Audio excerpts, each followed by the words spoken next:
Already orbit ತಲುಪಾಗಿದೆ. ನಾಳೆ ಸಂಜೆ ಅಷ್ಟೊತ್ತಿಗೆ ಅವರು ಸ್ಪೇಸ್ ಸ್ಟೇಷನ್ನ ರೀಚ್ ಆಗ್ತಾರೆ. ಈಗ ಅದು ಯಾವ ರೀತಿಯಾಗಿ ಹೋಗುತ್ತೆ ಅನ್ನೋದನ್ನು ನಾವು ಕಳೆದ 1.5 ಗಂಟೆಯಿಂದ ಇದೇ ವಿಚಾರವಾಗಿ ಚರ್ಚೆನ ಮಾಡ್ಕೊಂಬರ್ತಾ ಇದ್ವಿ. ಆದರೆ ಕೆಲವೊಂದಷ್ಟು ಅಡಚಣೆಯಿಂದಾಗಿ ಅವರನ್ನು ಕ್ವಾರಂಟೈನ್ ಮಾಡಿದ್ರು ಅನ್ನೋ ವಿಚಾರವನ್ನು ನಾನು ಓದ್ಕೊಂಬಂದೆ. ಏನಕ್ಕೆ ಕ್ವಾರಂಟೈನ್ ಮಾಡ್ತಾರೆ ಸರ್? ಅವರು ಆರಾಮಾಗಿ ಓಡಾಡೋಕ್ಕೆ ಬಿಡ್ಬೋದಲ್ಲ, ಯಾಕೆ ಬಿಡೋದಿಲ್ಲ? ಕ್ವಾರಂಟೈನಲ್ಲಿ ಯಾಕೆ ಇಡ್ತಾರೆ ಅವ್ರನ್ನ? ಕೃಷ್ಣಮೂರ್ತಿ, ಈಗ ಹಳೇದೊಂದು ಪ್ರಶ್ನೆಗೆ ಉತ್ತರ ಸೇರಿಸ್ಕೊಂಡ್ಬಿಟ್ಟು ಹೇಳ್ತೀನಿ. ಈಗ 8 ನಿಮಿಷದಲ್ಲಿ ಅರ್ತಿಂದ 200 ಕಿಲೋಮೀಟ್ರಿಗೆ ಹೋದ್ವಿ, ಆಯ್ತಲ್ಲ.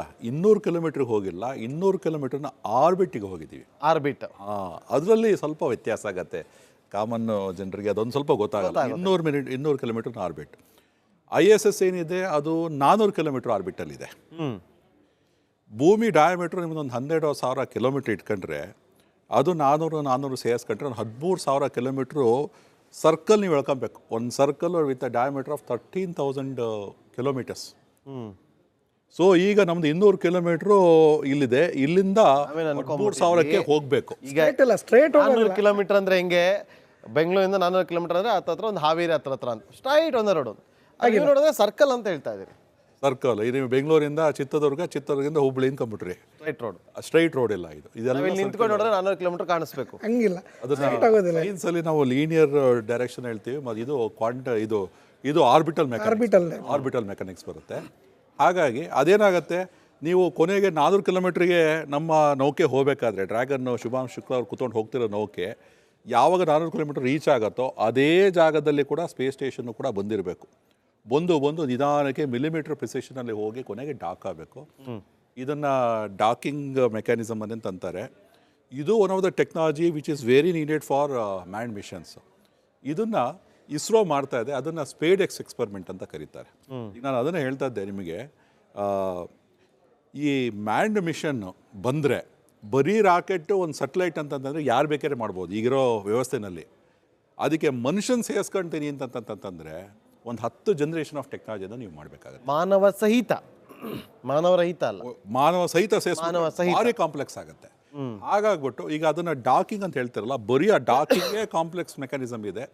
ಅದಕ್ಕೆ ಇಸ್ರೋದವರು ಸ್ಪೇಡೆಕ್ಸ್ ಅಂತ ಹೇಳಿ ಮಾಡಿದ್ವಿ. ಈಗ ಇನ್ನೊಂದು ಮಾಡ್ತಾ ಇದ್ದಾರೆ. ಅದು one of the technologies to be developed to achieve man. Last 1.5 minute ಅಷ್ಟೇ ನಮ್ಮ ಹತ್ರ ಟೈಮ್ ಇರೋದು. ಈಗ ಕ್ವಾರಂಟೈನ್ ಬಗ್ಗೆ ತಾವು ಹೇಳಿದ್ರಿ. ಈಗ ಏನಾಗುತ್ತೆ ಅಂತಂದರೆ ಇಲ್ಲಿಂದ 4 ಜನ ಹೋಗ್ತಾ ಇದ್ದಾರೆ, ಅಲ್ಲಿ ಒಂದು 4 ಜನ ಇದ್ದಾರೆ, ಅಲ್ಲೂ ಆಲ್ರೆಡಿ ಅವ್ರು ಇದ್ದಾರೆ, ಅವ್ರದ್ದೊಂದು ಬಯೋಲಾಜಿಕಲ್ ಸ್ಥಿತಿಯಲ್ಲಿ ಇದ್ದಾರೆ. ಈಗ ಇಲ್ಲಿಯವರು ಅಲ್ಲಿಗೆ ಹೋದಾಗ ಇಲ್ಲಿಂದ ಅಲ್ಲಿಗೆ ರೋಗ ತಗೊಂಡು ಹೋಗಬಾರ್ದು. ಆ ಉದ್ದೇಶಕ್ಕೋಸ್ಕರ ನಿಮಗೆ ಕೋವಿಡ್ ಕ್ವಾರಂಟೈನ್ ಅಂತ ಹೇಳ್ತಿದ್ರಲ್ಲ, ಅದ್ರ ಉದ್ದೇಶನೂ ಅದೇನೆ. ಇವರ ಆರೋಗ್ಯದ ಹಿತದೃಷ್ಟಿಯಿಂದನೂ ಕೂಡ ಕ್ವಾರಂಟೈನ್ ಮಾಡ್ತಾರೆ. ಇದೇ ಕಾರಣಕ್ಕೋಸ್ಕರ ಕ್ವಾರಂಟೈನ್ ಇಡ್ತಾರೆ. ಒಂದು ಇಲ್ಲಿಂದ ಬ್ಯಾಕ್ಟೀರಿಯಾನ ಅಲ್ಲಿ ತಗೊಂಡು ಹೋಗಬಾರ್ದು, ಮತ್ತು ಇಲ್ಲಿ ಬ್ಯಾಕ್ಟೀರಿಯಾ ಇದ್ದರೆ ಇವರು ಅನಾರೋಗ್ಯ ಅನುಭವಿಸಬಾರ್ದು. ಓಕೆ, ಇದಕ್ಕೋಸ್ಕರ ಕ್ವಾರಂಟೈನ್ ಮಾಡ್ತಾರೆ ಸರ್. ಬಿಂದಗಿ ಸರ್, ಈಗ ಇನ್ನೊಂದು ಪ್ರಶ್ನೆ ಕಡೆಯದಾಗಿ ಒಂದು 30 ಸೆಕೆಂಡಲ್ಲಿ ನನಗೆ ಉತ್ತರ ಬೇಕು. ಈಗ ಇವರು ಆರಂಭ ಮಾಡಿದ್ದು ರಿಯಲ್. ಇಷ್ಟು ದಿನ ಅವ್ರು ಏನು ಮಾಡಿದ್ರು ಅದೆಲ್ಲವೂ ಕೂಡ ಅವರು ಪ್ರಾಕ್ಟೀಸ್ ಮಾಡಿರ್ತಾರೆ. ಏನೇ ಇದ್ರೂ ಕೂಡ ಆ ರಿಯಾಲಿಟಿನೇ ಬೇರೆ, ಪ್ರಾಕ್ಟೀಸೇ ಬೇರೆ. ಎಷ್ಟು ಡಿಫ್ರೆನ್ಸ್ ಇರುತ್ತೆ ಅವರು ಪ್ರಾಕ್ಟೀಸಲ್ಲಿ. ಈಗ ಇದೇ ಥರ ಕುತ್ಕೊಂಡು ಅವರು ಹೋಗೋ ಥರ ಫೀಲೆಲ್ಲ ಮಾಡ್ಕೊಂಡು ಅದೇ ಒಂದು ಪ್ರೆಷರಲ್ಲಿ ಅವರು ಅವ್ರಿಗೆ ಟ್ರೈನಿಂಗ್ ಕೊಟ್ಟಿರ್ತಾರೆ. ಆ ಟ್ರೈನಿಂಗಿಗೂ ರಿಯಾಲಿಟಿಗೂ ಎಷ್ಟು ಅಜಗಜಾಂತರ ವ್ಯತ್ಯಾಸಗಳಿರುತ್ತೆ? ನನ್ನ ಪ್ರಶ್ನೆ ಅರ್ಥ ಆಯಿತು ಅಂತ ಗೊತ್ತಾಯ್ತು. ಇಲ್ಲ, ನೀವೇನಂದರೆ ನೀವು ಭೂಮಿಯಲ್ಲಿ ಏನೇ ಮಾಡಿದರೂ ಕೂಡ ಆ್ಯಕ್ಚುಯಲ್ ಸಿಚುವೇಶನ್ನ ಕ್ರಿಯೇಟ್ ಮಾಡೋದಕ್ಕೆ ಆಗೋದಿಲ್ಲ. ನೀವೇನಂದರೆ ಅದಕ್ಕೆ ಹತ್ರ ಬರ್ಬೋದು ಹೊರತಾಗಿ ರಿಯಲ್ ಬರೋದಿಲ್ಲ. ಒಂದು. ಎರಡನೇದಾಗಿ ರಿಯಲ್ ಟೈಮಲ್ಲಿ ಕೆಲವೊಂದು ಏನು ಚಾಲೆಂಜಸ್ ಬರುತ್ತೆ ಅದನ್ನು ಕಂಪ್ಲೀಟ್ ಸಿಮ್ಯುಲೇಟ್ ಮಾಡೋಕ್ಕಾಗಲ್ಲ. ಯಾವ ಥರ ಎಮರ್ಜೆನ್ಸಿ ಬರ್ಬೋದು? ಫಾರ್ ಎಕ್ಸಾಂಪಲ್ ಕಲ್ಪನಾ ಚಾವ್ಲಾ ತೊಗೊಳ್ಳಿ, ಯಾವ ಥರ ಎಮರ್ಜೆನ್ಸಿ ಬಂತು, ಅದಕ್ಕೆ ಸೊಲ್ಯೂಷನ್ ಇದೆ, ಅದು ದೇ ಡಿಡ್ಂಟ್ ವರ್ಕೌಟ್. ಬಟ್ ಆ ಥರ real time emergency situations and real experience ನಾವು ಭೂಮಿ ಮೇಲೆ ಸಂಪೂರ್ಣ ಕ್ರಿಯೇಟ್ ಮಾಡೋದಕ್ಕೆ ಸಾಧ್ಯ ಇಲ್ಲ. ಒಳ್ಳೆ ಅದಕ್ಕೆ ಹತ್ರ ಹೋಗಿ ಟ್ರೈನಿಂಗ್ ಪಡ್ಕೊಳ್ಬೋದು ಅಷ್ಟೇ. Okay, thank you so much sir. ಕಳೆದ 2 ತಾಸಿಂದ ನಮ್ಮೊಂದಿಗೆ ಕೂತ್ಕೊಂಡು ನಮ್ಮ ವೀಕ್ಷಕರಿಗೆ ಸಾಕಷ್ಟು ವಿಚಾರಗಳನ್ನು ತಿಳಿಸ್ಕೊಟ್ಟಿದ್ದೀರಿ. ಶುಭಾಂಶುಗೆ ಮತ್ತು ಅವರ ತಂಡಕ್ಕೆ ಶುಭವಾಗಲಿ ಅಂತ ಹಾರೈಸ್ತಾ ನಾವು ಈ ಕಾರ್ಯಕ್ರಮವನ್ನು ಮುಗಿಸ್ತಾ ಇದ್ದೀವಿ. ಇದಾಗಿತ್ತು ಈ ಕ್ಷಣದವರೆಗಿನ ಪ್ರಮುಖ ಸುದ್ದಿ. ನೋಡ್ತಾ ಇರಿ ರಿಪಬ್ಲಿಕ್ ಕನ್ನಡ. ಇದು ಆಲ್ರೆಡಿ ಆರ್ಬಿಟ್ ತಲುಪಾಗಿದೆ. ನಾಳೆ ಸಂಜೆ ಅಷ್ಟೊತ್ತಿಗೆ ಅವರು ಸ್ಪೇಸ್ ಸ್ಟೇಷನ್ನ ರೀಚ್ ಆಗ್ತಾರೆ.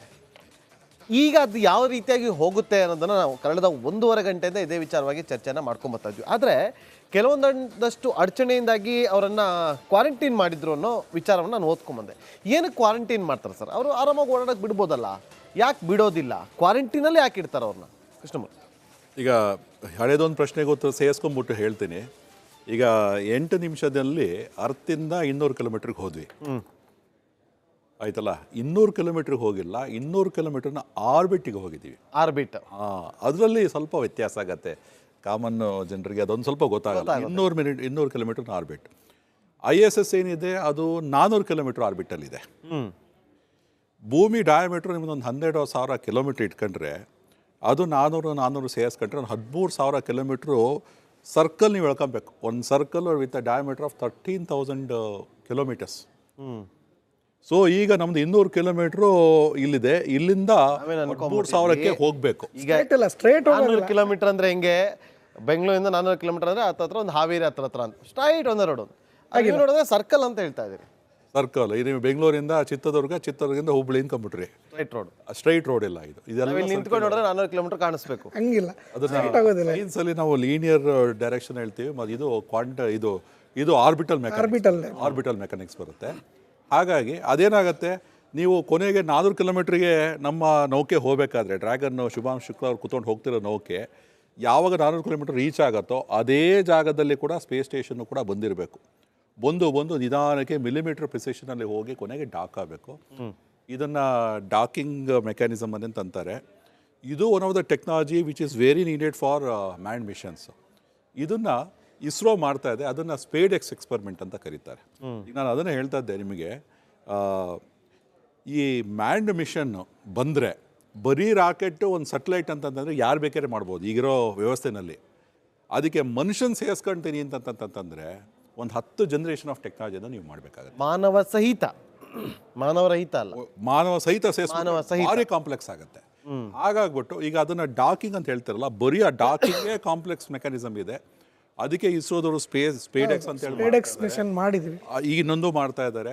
ಅದು ಒಂದು one of the technologies to be developed to achieve man. Last 1.5 minute ಅಷ್ಟೇ ನಮ್ಮ ಹತ್ರ ಟೈಮ್ ಇರೋದು. ಈಗ ಕ್ವಾರಂಟೈನ್ ಬಗ್ಗೆ ತಾವು ಹೇಳಿದ್ರಿ. ಈಗ ಏನಾಗುತ್ತೆ ಅಂತಂದರೆ ಇಲ್ಲಿಂದ 4 ಜನ ಹೋಗ್ತಾ ಇದ್ದಾರೆ, ಅಲ್ಲಿ ಒಂದು 4 ಜನ ಇದ್ದಾರೆ, ಅಲ್ಲೂ ಆಲ್ರೆಡಿ ಅವ್ರು ಇದ್ದಾರೆ, ಅವ್ರದ್ದೊಂದು ಬಯೋಲಾಜಿಕಲ್ ಸ್ಥಿತಿಯಲ್ಲಿ ಇದ್ದಾರೆ. ಈಗ ಇಲ್ಲಿಯವರು ಅಲ್ಲಿಗೆ ಹೋದಾಗ ಇಲ್ಲಿಂದ ಅಲ್ಲಿಗೆ ರೋಗ ತಗೊಂಡು ಹೋಗಬಾರ್ದು. ಆ ಉದ್ದೇಶಕ್ಕೋಸ್ಕರ ನಿಮಗೆ ಕೋವಿಡ್ ಕ್ವಾರಂಟೈನ್ ಅಂತ ಹೇಳ್ತಿದ್ರಲ್ಲ, ಅದ್ರ ಉದ್ದೇಶನೂ ಅದೇನೆ. ಇವರ ಆರೋಗ್ಯದ ಹಿತದೃಷ್ಟಿಯಿಂದನೂ ಕೂಡ ಕ್ವಾರಂಟೈನ್ ಮಾಡ್ತಾರೆ. ಇದೇ ಕಾರಣಕ್ಕೋಸ್ಕರ ಕ್ವಾರಂಟೈನ್ ಇಡ್ತಾರೆ. ಎರಡು, ಒಂದು ಇಲ್ಲಿಂದ ಬ್ಯಾಕ್ಟೀರಿಯಾನ ಅಲ್ಲಿ ತಗೊಂಡು ಹೋಗಬಾರ್ದು, ಮತ್ತೆ ಇಲ್ಲಿ ಬ್ಯಾಕ್ಟೀರಿಯಾ ಇದ್ರೆ ಇವರು ಅನಾರೋಗ್ಯ ಅನುಭವಿಸಬಾರ್ದು. ಇದಕ್ಕೋಸ್ಕರ ಕ್ವಾರಂಟೈನ್ ಮಾಡ್ತಾರೆ ಸರ್. ಬಿಂದಗಿ ಸರ್, ಈಗ ಇನ್ನೊಂದು ಪ್ರಶ್ನೆ ಕಡೆಯದಾಗಿ ಒಂದು 30 ಸೆಕೆಂಡಲ್ಲಿ ಉತ್ತರ ಬೇಕು. ಈಗ ಇವರು ಆರಂಭ ಮಾಡಿದ್ದು ರಿಯಲ್. ಇಷ್ಟು ದಿನ ಅವ್ರು ಏನು ಮಾಡಿದ್ರು ಅದೆಲ್ಲವೂ ಕೂಡ ಅವರು ಪ್ರಾಕ್ಟೀಸ್ ಮಾಡಿರ್ತಾರೆ. ಏನೇ ಇದ್ರೂ ಕೂಡ ಆ ರಿಯಾಲಿಟಿನೇ ಬೇರೆ, ಪ್ರಾಕ್ಟೀಸೇ ಬೇರೆ. ಎಷ್ಟು ಡಿಫ್ರೆನ್ಸ್ ಇರುತ್ತೆ ಅವರು ಪ್ರಾಕ್ಟೀಸಲ್ಲಿ. ಈಗ ಇದೇ ಥರ ಕುತ್ಕೊಂಡು ಅವ್ರು ಹೋಗೋ ಥರ ಫೀಲೆಲ್ಲ ಮಾಡ್ಕೊಂಡು ಅದೇ ಒಂದು ಪ್ರೆಷರಲ್ಲಿ